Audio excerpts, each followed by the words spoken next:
Aujourd'hui, je vais vous présenter une conversion toute simple. Donc, à partir d'une grappe de Tempestuous Science, j'ai fabriqué donc ce petit personnage. Alors, j'utilise de la pâte à fixe en fait pour agencer mes éléments avant de voir comment ils vont se placer de façon définitive. Donc là, par exemple, je fais un essai de tête et je vois que le cou est trop petit.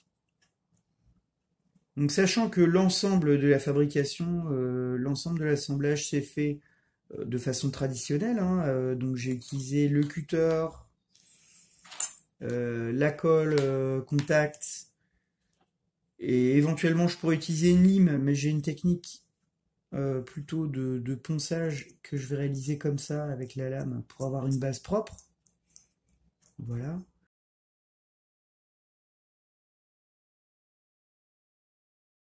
J'aime bien assembler la figurine et retravailler les ajustements le lendemain. Comme ça, la colle a bien eu le temps de prendre. Donc ce que je vais faire, c'est que je vais retirer donc ma pâte à fixe. Hop. Et on va travailler un petit peu le green. Donc là, ce qui m'intéresse, c'est maintenant pendant que le green prend un petit peu, il faut le laisser poser quelques minutes avant de le travailler. Je vais voir comment je vais ajuster ma tête sur le corps. Alors, vous voyez qu'au dos, on a une très longue plume. Et en fait, pour des raisons d'équilibre et puis de stabilité, je vais mettre un petit point de colle là pendant que le green prend. Donc, j'ai vu que mon point de contact sur le fusil, il était à peu près ici. Tac. Donc je pose un petit point de colle. Ça va permettre d'éviter de tiger la figurine. Je vais positionner ici la plume sur le point de contact, ce qui fait qu'on a déposé un petit peu de colle. Là, on laisse poser quelques instants et ça va me permettre de prendre la bonne quantité de green. Hop. Donc je vais avoir besoin, vous voyez, j'en ai fait trop.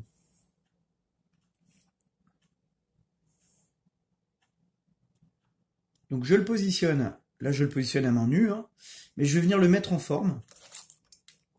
Alors on peut utiliser un pinceau gomme, mais là il n'est pas disponible. Voilà.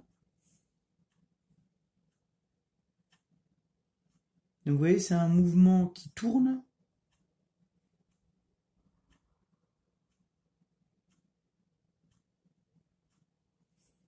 Pour venir le lisser. Donc j'évite de mouiller le plastique, par contre, je mouille bien l'outil, je mouille bien le green. Voilà.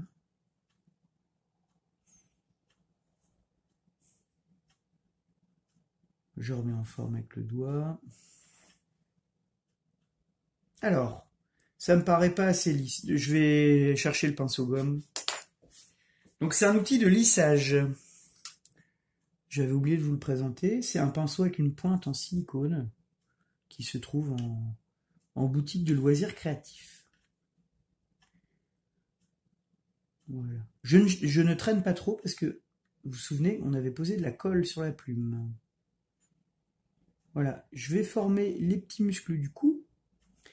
Et pour permettre l'adhérence du green, je vais tout de suite le sécher avec un essuie-tout. Un petit papier absorbant. Ça retire l'eau immédiatement, en fait.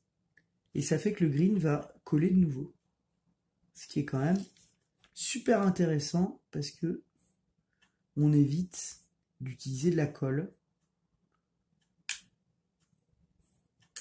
Alors, par rapport à mon petit point initial, je vais utiliser ma colle liquide pour, on va dire, redonner un peu de fluidité à la colle. Alors j'en ai déposé un petit peu trop, je me sers du papier absorbant, hop, je retire, tac. Ça permet de refluidifier un petit peu la colle qui préparait le support pour avoir un meilleur collage. Ça c'est un petit truc, vous associez les deux colles en fait, pour avoir une colle, on va dire, plus costaud, et puis là une colle plus dans les détails, avec l'embout seringue, c'est quand même super pratique. Donc là, ma tête est prête. Il y a son petit cou qui est formé. Et je vais venir positionner la tête au bon endroit, sachant que j'avais créé un petit excédent de matière. Et je viens fixer par la plume. Donc vous voyez ici, j'appuie légèrement. Voilà, j'avais déjà préparé l'attitude d'avance. Et là, en fait, la figurine, elle va, donc la colle va sécher, le green va prendre, donc il va créer une petite adhérence. Si jamais j'ai un petit défaut, après le durcissement, je vais revenir au scalpel. Mais pour l'instant, là, ça me plaît bien, donc je ne pense pas y retoucher. Ah, il y a un petit défaut là dans le cou.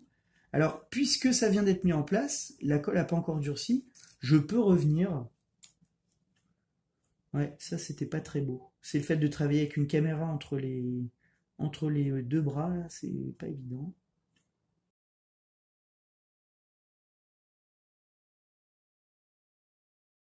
Voilà. C'est corrigé.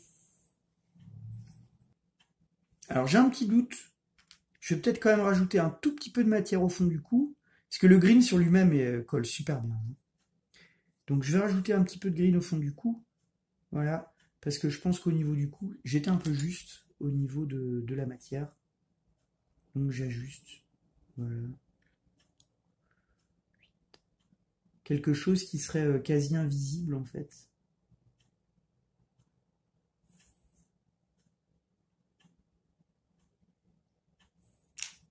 Et hop!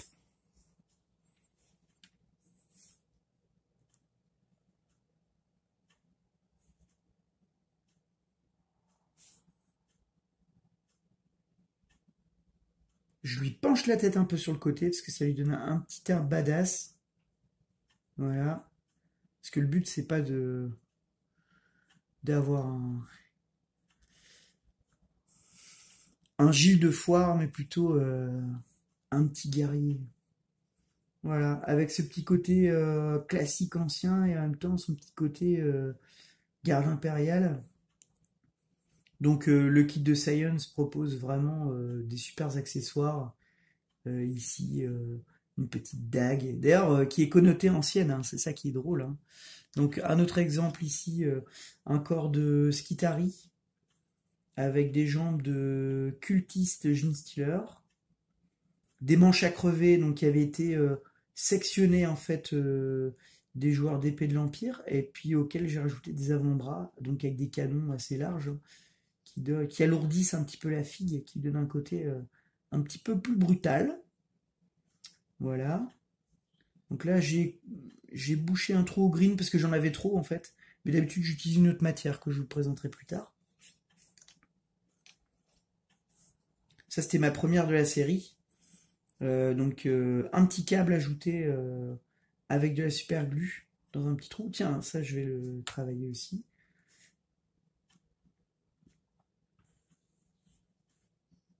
Alors là, on travaille sur des minuscules détails. Donc il faut être minutieux. Donc je prends un tout petit boudin de green que je pose sur l'ongle et que je vais couper directement sur mon ongle. Voilà, donc vous voyez, j'ai vraiment une petite boulette. Alors quand j'en suis là, en fait, je positionne le reste du green ici et je me sers de mon pouce comme un support de travail. Alors vous allez me dire, c'est pas très hygiénique. En réalité, après, je vais venir gratter l'ongle avec un cutter pour retirer la matière qui s'y serait collée. Donc là, il faut vraiment être minutieux. Je vais créer une petite fiche pour le jack, le data jack qu'il a dans le crâne. Donc je viens poser mon green derrière. Et je viens faire le tour du fil comme ça. Et donc vous voyez que le pinceau gomme là il est indispensable. J'avais oublié de le présenter en début de vidéo, mais à culpa. Je vais utiliser ma mini spatule.